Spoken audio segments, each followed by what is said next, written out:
Hello नमस्कार साथियों, स्वागत है आप सबका हमारे यूट्यूब चैनल DCI 9920 पर। आज अपन क्लास 10 के विज्ञान के सुपर 30 क्वेश्चन करने वाले हैं। तो देखिए, सुपर 30 क्वेश्चंस में पहला क्वेश्चन देखिए आप। पहला क्वेश्चन है, ये मॉडल पेपर से लिया गया है। संकुचन के समय हृदय के अंदर रक्त के पश्च प्रवाह को, संकुचन के समय हृदय के अंदर रक्त के पश्च प्रवाह को कौन रोकता है? तो हृदय में जो पश्च प्रवाह को, मतलब वापस रक्त आने के बाद में वापस जाएगा ना, तो उसको रोकने के लिए कौन होता है? वाल्व होते हैं। कौन होते हैं? वाल्व होते हैं। फिर नेक्स्ट क्वेश्चन है, एक न्यूरॉन में विद्युतीय संकेतों का रासायनिक संकेतों में परिवर्तन कहा जाता है। एक न्यूरॉन में विद्युतीय संकेतों को रासायनिक संकेत में कौन बदलता है? तो विद्युतीय संकेतों को रासायनिक संकेत में कौन बदलता है, ये पूछा गया है आपसे। तो इसका राइट आंसर हो जाएगा तंत्रिकाक्ष। फिर नेक्स्ट क्वेश्चन है, मानव मस्तिष्क का क्या कार्य है? देखो, मानव मस्तिष्क के कौन कौन से कार्य हैं? सोचना, संतुलन बनाना, हृदय स्पंदन, ये सभी। तो इनमें से कौन सा कार्य होगा? तो देखो, हृदय स्पंदन को भी कंट्रोल करता है कौन? मस्तिष्क। और शरीर का संतुलन बनाने का काम करता है कौन? मस्तिष्क। और सोचने विचारने का कार्य भी किसका है? मस्तिष्क का है। इसलिए इसका राइट आंसर होगा ये सभी। नेक्स्ट क्वेश्चन है, आर वाई वाई। देखो, आपको आर वाई और वाई दे रखा है, और इसकी जीनी संरचना का बाह्य लक्षण बताना है। क्या बताना है? बाह्य लक्षण। बाह्य लक्षण का मतलब है भाई ये किस प्रकार के लक्षण को प्रकट करेगा। तो देखो, इसको अपन समझते हैं। यहाँ है आर बीज की आकृति को प्रदर्शित करता है। बीज की आकृति को, बीज की आकृति दो प्रकार की होती है। एक तो होती है गोल, और एक होती है झुर्रीदार। देखो, गोल तो कैपिटल आर के द्वारा व्यक्त करेंगे, और झुर्रीदार को स्मॉल आर के द्वारा व्यक्त किया जाता है। इसके बाद में वाई का मतलब होता है येलो, और ये बीज के रंग को प्रदर्शित करता है। बीज के रंग को, बीज का रंग दो प्रकार का होता है। एक तो होता है हरा, और एक होता है पीला। तो ये पीला तो बड़े वाई को व्यक्त करेगा, और छोटे वाई के द्वारा व्यक्त किया जाता है हरे को। अब देखो, यहां पर यह भी ध्यान देना है, जो ABCD का जो अक्षर होता है छोटा वाला, वह अप्रभावी लक्षण को प्रकट करता है। अप्रभावी, तो ये यहां पर स्मॉल आर अप्रभावी होगा, यहां पर स्मॉल वाई अप्रभावी होगा, अप्रभावी। जबकि कैपिटल वाई भी प्रभावी होगा, और कैपिटल आर भी प्रभावी होगा। क्या होगा? प्रभावी। अब अपन से पूछा है कि आर कैपिटल वाई का जो बाह्य लक्षण है वह क्या होगा। तो बाह्य लक्षण देखो, वाई से तो आर से तो क्या बन रहा है? गोल। आर से तो क्या बनेगा? गोल। देखो, कैपिटल आर से क्या बनेगा? गोल। और कैपिटल वाई से क्या बनेगा? पीला। तो आपका जो बीज होगा मटर का, वो कैसा होगा? गोल पीला होगा। तो इसका राइट आंसर हो जाएगा गोल पीला। तो देखो, गोल पीला किस में आ रहा है? इसमें स में आ रहा है, गोल पीला। अब नेक्स्ट क्वेश्चन है, आपतन कोण I का मान होता है। तो आपतन कोण, यहां पर बात चल रही है परावर्तन की। किसकी बात चल रही है? परावर्तन की। परावर्तन किसे कहते हैं?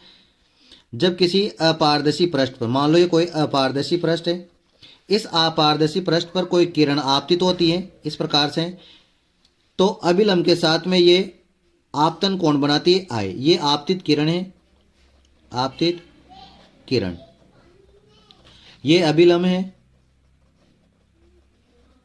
और ये जितने डिग्री के कोण पर आपतित होती है, उतने डिग्री के कोण पर इस परावर्तक पृष्ठ से टकराकर वापस लौट जाती है। इस घटना को अपन क्या कहते हैं? परावर्तन कहते हैं। और परावर्तन के दो नियम है। परावर्तन के कितने नियम है? दो नियम है, जिसमें पहला नियम है ये परावर्तित किरण है, परावर्तित किरण। अब देखो, पहला नियम है कि आपतित किरण, कौन सी किरण? आपतित किरण, परावर्तित किरण और अभिलंब, तीनों एक ही तल पर स्थित होते हैं। एक ही तल पर क्या होते हैं? स्थित होते हैं। ये पहला नियम है। इसका दूसरा नियम है आपतन कोण। आपतन कोण I बराबर होता है परावर्तन कोण के। परावर्तन कोण आर के बराबर होता है। तो इसका मतलब आई किसके बराबर हो गया, कोण आर के, मतलब आपतन कोण और परावर्तन कोण क्या हो गए, बराबर। आप देखते हैं इसका राइट आंसर क्या है। उसमें देखो आपतन कोण का मान होता है तो परावर्तन कोण से ज्यादा होता है, सर नहीं होता है। परावर्तन कोण से कम होता है, नहीं होता है। परावर्तन कोण के समान होता है, तो जी परावर्तन कोण के समान होता है। नेक्स्ट क्वेश्चन है नेक्स्ट क्वेश्चन है बाह्य आघातों से, क्वेश्चन क्या है, बाह्य आघातों से आंख की सुरक्षा करता है। तो बाह्य आघातों से आंख की सुरक्षा कौन करता है, तो श्वेत पटल करता है। कौन करता है, श्वेत पटल। इसका पूरा मैंने वीडियो अपलोड कर रखा है यूट्यूब में, वहां पे आप जाके देख सकते हैं इसी अधिक जानकारी के लिए। फिर नेक्स्ट क्वेश्चन है, यदि किसी परिपथ में एक कूलाम आवेश, ऐसी यदि किसी परिपथ में एक कूलाम आवेश को प्रवाहित किया करते हैं तो एक जूल कार्य करना पड़ता है। मतलब जो आवेश दे रखा है, क्यों दे रखा है, वह है एक कूलाम। आवेश कितना दे रखा है, एक कूलाम, और कार्य दे रखा है, कार्य डब्लू, कार्य दे रखा है अपन को एक जूल। तो आपसे पूछा है दो बिंदुओं के बीच विभवांतर ज्ञात कीजिए। तो देखो दो बिंदुओं के बीच में विभवांतर ज्ञात करते अपन। विभवांतर क्या होता है, किसी एकांक धन आवेश को एक बिंदु से दूसरे बिंदु तक ले जाने में किया गया कार्य क्या कहलाता है, विभवांतर कहलाता है। तो देखो विभवांतर का सूत्र क्या हो जाएगा, किया गया कार्य अर्थात W बटा आवेश मतलब क्यों। अब मान रख दो यहाँ W का मान भी एक है और क्यों का मान भी एक है, तो एक बटा एक मतलब एक। तो विभवांतर कितना आ जाएगा, एक वोल्ट आ जाएगा। विभवांतर का मात्रा क्या होता है, एक वोल्ट होता है। तो देखो राइट आंसर क्या है इसमें, इसमें आ रहा है 1 वोल्ट, 2 वोल्ट, 3 वोल्ट, 4 वोल्ट। तो इसका राइट आंसर हो जाएगा 1 वोल्ट। अब नेक्स्ट क्वेश्चन देखिए आप, देखिए नेक्स्ट क्वेश्चन, अगला क्वेश्चन है, चालक तार का प्रतिरोध निम्न में से किस पर निर्भर नहीं करता है। क्या पूछा है, नहीं करता है। नहीं को आप जरूर पढ़ें क्योंकि कभी कभी गलतियां हो जाती है नहीं में है में। तो किस किस के पर नहीं करता है, तो मैं आपको बताता हूं किस किस पर निर्भर करता है, ये बताता हूं। चालक तार का प्रतिरोध, चालक तार का प्रतिरोध आर लंबाई के तो समानुपाती होता है। मतलब अगर प्रतिरोध का अगर लंबाई का मान बढ़ेगा, तार की लंबाई बढ़ेगी तो प्रतिरोध का मान भी बढ़ेगा, और प्रतिरोध तार की लंबाई घटेगी तो फिर प्रतिरोध भी उसका क्या होगा, घट जाएगा। तो प्रतिरोध लंबाई के क्या होता है, समानुपाती होता है। और ये प्रतिरोध, चालक तार का प्रतिरोध अनुप्रस्थ काट क्षेत्रफल, अनुप्रस्थ काट क्षेत्रफल, इसको ए को लिखते हैं अनुप्रस्थ काट क्षेत्रफल, अनुप्रस्थ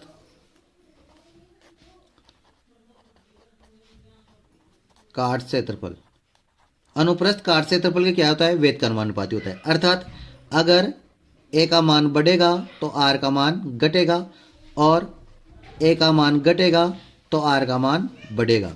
इन पर निर्भर करता है। तो पहला तो लंबाई पर, चालक तार की लंबाई पर निर्भर करता है।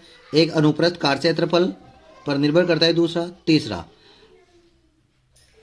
तीसरा है तार के पदार्थ पर, पदार्थ किस तार किस पदार्थ का बना हुआ है इस बात पर निर्भर करता है। और चौथा है ताप पर निर्भर करता है। इन चार बातों पर निर्भर करता है। अब इनमें से किस पर निर्भर करने के लिए बोल रहा है, नहीं करने के लिए बोल रहा है, बात करते हैं अपन। देखो चालक तार की लंबाई पर, जी सर चालक तार की लंबाई पर तो बिल्कुल निर्भर करता है। अनुप्रस्थ काट क्षेत्रफल पर, अनुप्रस्थ काट क्षेत्रफल बिल्कुल निर्भर करता है। उपयुक्त दोनों पर नहीं, हाँ उपयुक्त दोनों पर भी निर्भर करता है। तो फिर इनमें से कोई नहीं आ जाएगा। इनमें क्या आ जाएगा भाई, ये तो निर्भर करता है, तो ये तो नहीं की पूछ रहा है, तो इनमें से कोई नहीं आंसर आ जाएगा। नेक्स्ट क्वेश्चन है, वातावरण में लोहे के ऊपर बुरी परत चढ़ने की प्रक्रिया क्या कहलाती है। वातावरण में लोहे के ऊपर बुरी परत, मतलब लोहे के ऊपर क्या लग रहा है, जंग लग रहा है, तो जंग लगने की प्रक्रिया क्या कहलाती है, संसारण कहलाती है। फिर नेक्स्ट क्वेश्चन देखिए आप, देखो एक समीकरण दे रखी है आपको, 2CH3COOH मेथनोइक अम्ल और सोडियम कार्बोनेट दे रखा है Na2CO3। इसकी अभिक्रिया करवानी है तो आपको सह उत्पाद के रूप में तो H2O और कार्बन डाइऑक्साइड प्राप्त हो रही है।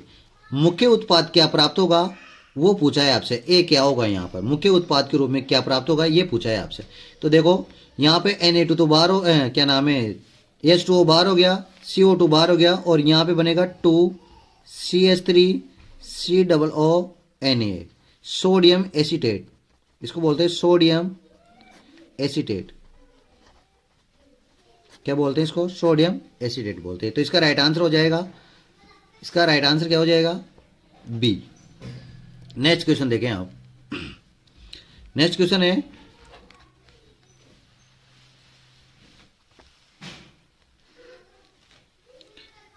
धातुएं संयोजकता कोष से इलेक्ट्रॉन त्याग कर किसका निर्माण करती है? तो धातुएं इलेक्ट्रॉन को त्यागेगी, तो इलेक्ट्रॉन त्यागते ही उसमें धन आयन की क्या हो जाएगी? वृद्धि हो जाएगी। तो इस किसका निर्माण करेगी? धन आयन का निर्माण करती है धातुएं। मैंने आपको बता रखा है।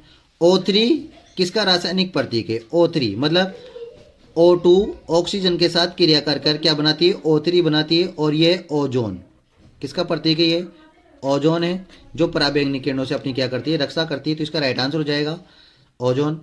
फिर नेक्स्ट क्वेश्चन है दांतों का दंत से पीएच मान कितना होने पर शुरू हो जाता है? तो दांतों का पीएच मान कितना होता है तब ये शुरू हो जाता है? तो इसका राइट आंसर होगा, आपको पता ही नहीं है, इसका राइट आंसर क्या होता है?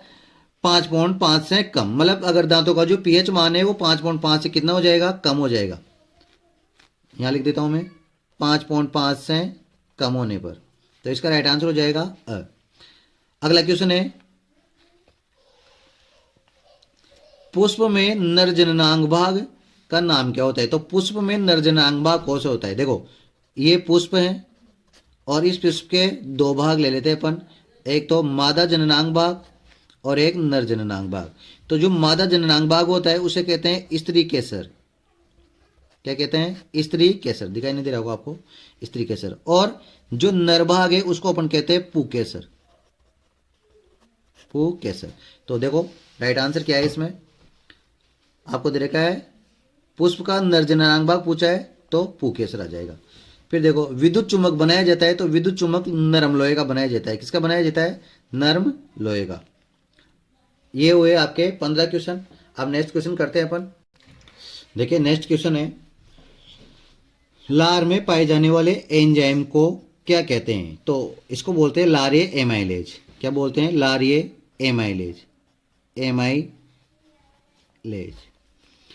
देखो अगला क्वेश्चन है प्रकृति में सबसे अधिक क्रियाशील तत्व हैं। तो प्रकृति में सबसे अधिक क्रियाशील तत्व है पोटेशियम।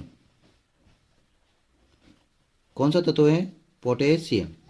मादा में अंडाशय की संख्या होती है, तो मादा में अंडाशय की संख्या कितनी होती है? 1 होती है। नल के जल का पीएच मान कितना होता है? तो देखो इसको नल के जल का जो पीएच मान है उसको अपन 6.5 से 8.5 के बीच मान सकते हैं। जल का अपवर्तनांक कितना होता है? तो 1.33 होता है।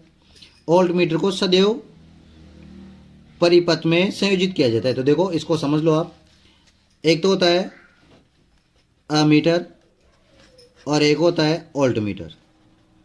ओल्ट मीटर। तो अमीटर के द्वारा तो विद्युत धारा मापी जाती है, विद्युत धारा, और ओल्ट मीटर के द्वारा विभवांतर मापा जाता है। इसका मात्रक विद्युत धारा का क्या नाम है? एम्पियर होता है और इसका ओल्ट होता है। अमीटर को श्रेणी क्रम में संयोजित किया जाता है जबकि ओल्ट मीटर को समांतर क्रम में संयोजित किया जाता है।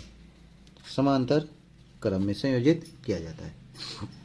तो देखो इसका राइट आंसर आ जाएगा, क्या आएगा? समांतर क्रम। समांतर क्रम। सभी, देखो क्वेश्चन है सभी हरे पौधे और नीलहरित शैवाल जिनमें प्रकाश संश्लेषण की क्षमता पाई जाती है, मतलब प्रकाश संश्लेषण के द्वारा अपना भोजन बनाते हैं, क्या कहलाते हैं? तो उन्हें क्या कहते हैं? पोषक कहते हैं। क्या कहते हैं? पोषक कहते हैं। ये थे आपके कुछ क्वेश्चंस। अब नेक्स्ट क्वेश्चन अपन करते हैं आगे। देखो नेक्स्ट क्वेश्चन है अति लघुरात्मक क्वेश्चन है। पहला क्वेश्चन है दही में उपस्थित अम्ल का रासायनिक नाम क्या है? तो दही में उपस्थित अम्ल का रासायनिक नाम क्या है? लैक्टिक अम्ल होता है। दही में कौन सा अम्ल पाया जाता है? लैक्टिक अम्ल पाया जाता है। मैंने इनमें अम्लों की एक ट्रिक बता रखी है, आपको याद होगी।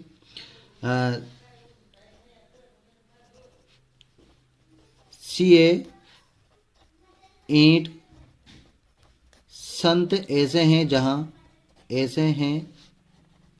जहां लापा पड़ा है वहां। ये ट्रिक बता रखी है मैंने आपको। सी से सिर का, आप बहुत सारी चीज़ें याद रख सकते हो इसे। सिर का, तो सिरका में कौन सा अम्ल पाया जाता है? एसिटिक अम्ल पाया जाता है, एसिटिक अम्ल पाया जाता है। फिर इसके बाद में ई से बनेगा इमली और ट से बनेगा टार्ट्रिक अम्ल, टार्ट्रिक अम्ल। इमली में टार्ट्रिक अम्ल पाया जाता है। संत से बनेगा संतरा, और संतरा में एस कॉर्बिक, ऐसे से बन जाएगा एस कॉर्बिक अम्ल,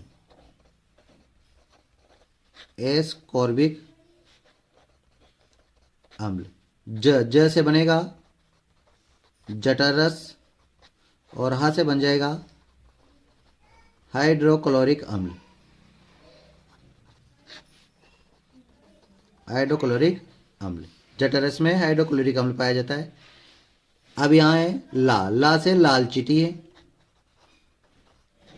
और इसमें फार्मिक अम्ल, फार्मिक अम्ल को या मेथेनोइक अम्ल को एक ही बात है, फार्मिक अम्ल। और दही में लैक्टिक अम्ल पाया जाता है, ये आपको याद रखना है, लैक्टिक अम्ल पाया जाता है, ये आपको याद रखना है। तो देखो अपना क्वेश्चन था लैक्टिक अम्ल वाला। अब अगला क्वेश्चन है, निम्न तत्वों के युग्मों के संयोजन से बनने वाले स्थिर द्विआधारी यौगिकों के सूत्र लिखिए। तो आपको एक दो यौगिक दे रखे, मतलब दो तत्व दे रखे, Mg और Cl2। इन दोनों के द्वारा कौन सा तत्व बनता है? तो MgCl2 बनता है मैग्नीशियम क्लोराइड, मैग्नीशियम क्लोराइड। क्योंकि Mg 2 इलेक्ट्रॉन त्याग का क्या करता है? Mg+2 बनाता है, और क्लोरीन 2 इलेक्ट्रॉन को ग्रहण करके और -2 बनाता है। नेक्स्ट क्वेश्चन देखें आप, हीरा विद्युत का चालन नहीं करता है, क्यों? तो देखो इसमें तो कुछ अजीब सा दे रखा है, मैं यहां समझाता हूं आपको। हीरा विद्युत का चालन क्यों नहीं करता है? तो सबसे पहले तो हीरा क्या है? हीरा कार्बन का अपरूप होता है, कार्बन का अपरूप है। कार्बन का क्या है? अपरूप है, जो जिसमें एक कार्बन अन्य 4 कार्बन परमाणुओं, अन्य 4 कार्बन परमाणुओं के साथ संयोजित होते हैं, साथ संयोजित होते हैं। इसलिए इसमें एक भी इलेक्ट्रॉन मुक्त नहीं होता है, अतः हीरा विद्युत का कुचालक होता है। इस प्रकार से लिखेंगे आप तो ज़्यादा बेस्ट रहेगा। आगे अगला क्वेश्चन देखिए आप। नेक्स्ट क्वेश्चन है, कार्बन का परमाणु क्रमांक कितना होता है? तो देखो कार्बन का परमाणु क्रमांक कितना होता है? 6 होता है, सभी जानते हैं इसको। तो तंत्रिका तंत्र की संरचनात्मक और क्रियात्मक इकाई क्या है? तो तंत्रिका तंत्र की संरचनात्मक और क्रियात्मक इकाई क्या होती है? न्यूरॉन होती है या तंत्रिका कोशिका होती है। फिर अगला क्वेश्चन है, प्लाज्मोडियम में जनन की किस विधि द्वारा होता है? प्लाज्मोडियम में जनन किस विधि द्वारा होता है? तो सभी जानते हैं बहुविखंडन विधि द्वारा होता है।